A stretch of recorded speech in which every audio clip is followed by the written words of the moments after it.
See, first and foremost, like prelims, what are our most important resources which we have to do? Polity. I think Lakshmikant, obviously, cover to cover हमको करना है. Yes sir. हाँ, but इसके अलावा हमको एक और book करनी है, PM Bakshi, that is the bare act. Okay. हाँ, इसमें क्या है कि इसमें आपको सारे आर्टिकल्स जो हैं, स्पेशली इंपॉर्टेंट आर्टिकल्स, उनकी एग्जैक्टली कैसी वर्डिंग है वो हमको करना है. उससे होगा क्या, जैसे आपने लास्ट ईयर, पिछले साल की क्लास में देखा था कि लास्ट ईयर के पेपर में क्वेश्चन आया था with respect to amendment of the constitution, है ना. और 3 कीवर्ड्स दे दिए थे उन्होंने, एडिशन, सब्ट्रैक्शन, रिपील, ऐसे करके, राइट. यस अगर yes last sir. Year yes का सर. पेपर याद हो तो, हाँ. कि एन अमेंडमेंट ऑफ द जी सर. जी constitution sir. Is A B C. तो वो डायरेक्ट 368 आर्टिकल को कोट कर रहे थे वो. यस.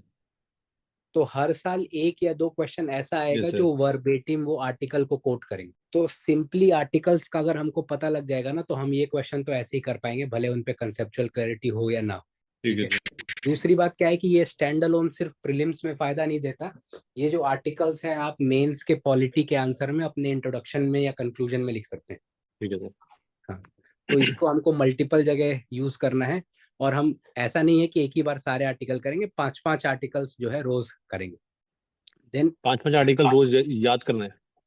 याद करना है, मतलब आप एक बार देखेंगे क्या है, और फिर उसको कोशिश करेंगे कि बाद में अपने वर्ड्स में लिखिए, लेकिन कीवर्ड्स को जरूर यूज कीजिए जो वहां पर है.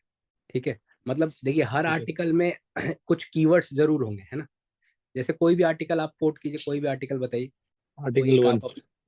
आप, तो वो क्या कहता है, इंडिया दैट इज भारत, है ना. तो भारत. यस. इंडिया है, भारत है और यूनियन ऑफ स्टेट, ये 3 कीवर्ड है. तो यस सर. हमको, हाँ, ये जरूर इसमें मेंशन करना है कि भाई ये तीनों हो जाए, इंडिया, भारत आ जाए और यूनियन ऑफ स्टेट आ जाए.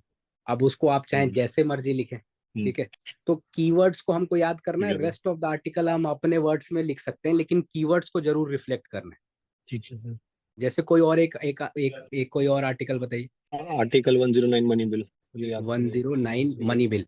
So this is basically definition of money bill, है ना. नहीं, sorry, article yes sir. 110 is gives the definition, this is the procedure for money bill, है ना. Question money bill. यस. हाँ, तो वो मनी बिल जो है, उसके पास करने का procedure, it can be only introduced in Lok Sabha. तो ये तो उसके अंदर के फीचर हो गए, ये हमको बहुत ज्यादा इस तरह वर्बेटिम याद नहीं होना चाहिए, वो तो हम कंसेप्चुअली याद करेंगे, है ना. ठीक है लेकिन सर. इतना पता होना चाहिए कि भाई article 109 is talking about the procedure of passing the money bill. और ये थोड़ी यूनिक बात भी है, याद भी, भाई डेफिनेशन आप बाद में दे रहे हैं, उसके पास करने का तरीका पहले दे रहे हैं. तो इसके बाद 2 एनसीईआरटीज करनी है आपको, आवर कॉन्स्टिट्यूशन एट वर्क, और दूसरा क्या है, पॉलिटिकल थ्योरी. कुछ एक क्वेश्चन आपने देखे होंगे ऐसे आ रहे हैं, फॉर एग्जाम्पल, कि जिसमें पूछ दे रहे, which of them best protects liberty, या liberty is best protected by A, separation of power, B, committed judiciary, C, ऐसे करके, या what is the relation between law and liberty, right. ऐसे क्वेश्चंस की जिसमें शायद लक्ष्मीकांत आपको थोड़ा सा डेफिसिट लगे, ये चीज आपने फेस की है.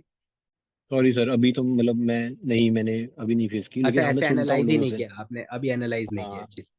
नहीं ठीक है, सर. कोई बात, हाँ, कोई बात नहीं. देखिए, मतलब ऐसे क्वेश्चन आ रहे हैं कि जो शायद हमको लक्ष्मीकांत पढ़ने से वो क्लैरिटी नहीं मिले इनको सॉल्व करने के लिए. तो वो क्लैरिटी हमको कहाँ ठीक से है. मिलेगी, यहाँ से, कि भाई लिबर्टी का क्या मीनिंग होता है, लिबर्टी के क्या डायमेंशंस हैं. एनसीईआरटी ने लिबर्टी में मोंटेस्क्यू को की लाइन भी लिखी है कि separation of power best protects liberty. ठीक है. तो ये तो हो गया हमारा ठीक है सर. पॉलिटी के लिए, हाँ, पॉलिटी के लिए जो हम मटेरियल रेफर करेंगे, इसमें कोई डाउट.